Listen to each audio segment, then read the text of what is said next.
Hello. Hello, how are you? Good. Good. I have my mom with me for moral support, and she's going right after me, so it'll be a good She told smooth- me she was coming up, and I said, that's great. Yes, it'll be a smooth transition. Okay. Good evening, Mayor, City Council, staff, and the people of Temecula. My name is Kiarra Mapp. I am 21 years old. I'm a fourth-year political science major at San Diego State University, as well as the president of the Turning Point USA chapter and the Students for Life of America chapter there.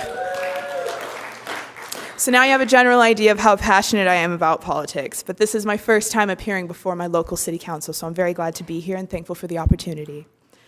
In all my years of being politically active, which isn't very long given my age, I have never seen so much hate, anger, and divisiveness from anyone as much as I have seen from left-leaning organizations, parties, and individuals.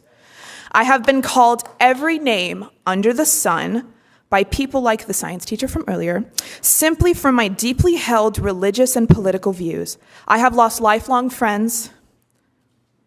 I have had family members cut me off.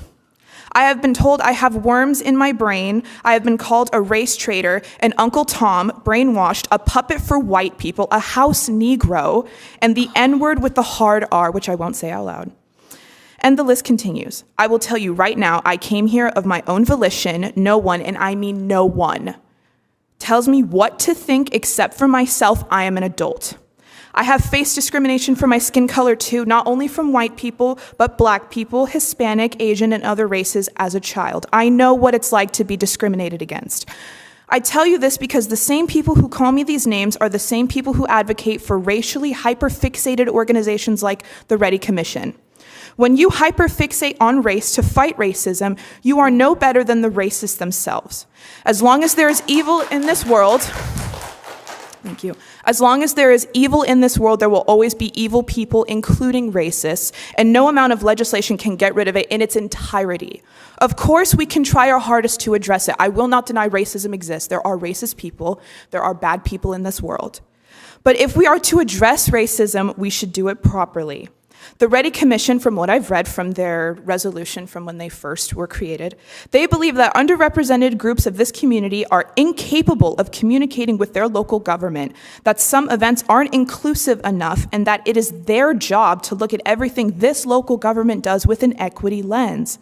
Equity, from what I Googled from the dictionary, means something that is just and fair. Their equity lens implies that there are things that this local government does that is not just and fair. And in the short 9 months that I've lived here, I have seen that this is further from the truth from this local government. You just saw a diverse group of people come up here and apply for the planning commissioner position. Did the REDI Commission have anything to do with the representation that was here before you just a few hours ago? They all had the equal opportunity to apply for the position, but of course, the outcome was different.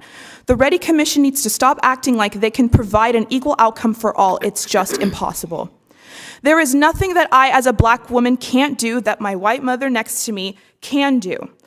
She left her life in Australia to start a new one in America. She married my father, who is black, who in turn abused her, my brothers, and me over the course of 20 plus years. They are divorced, thankfully. She got her degree in criminal justice while caring for 3 children on WIC welfare and food stamps, all while my father couldn't hold a job for more than 3 months. She served this country in the Navy as working for our local district attorney, where we're from, not from here, and our city council. She is my hero, who taught me that I'm fully capable of doing anything I set my mind to, which includes walking in here and addressing real problems facing my community and other communities relating to me, like the black community. If the REDI Commission wants a more inclusive environment for everyone, then stop talking about things that are out of our control that make us different. Let's talk about societal problems that are in our control that continue to cause this equity gap for the black community.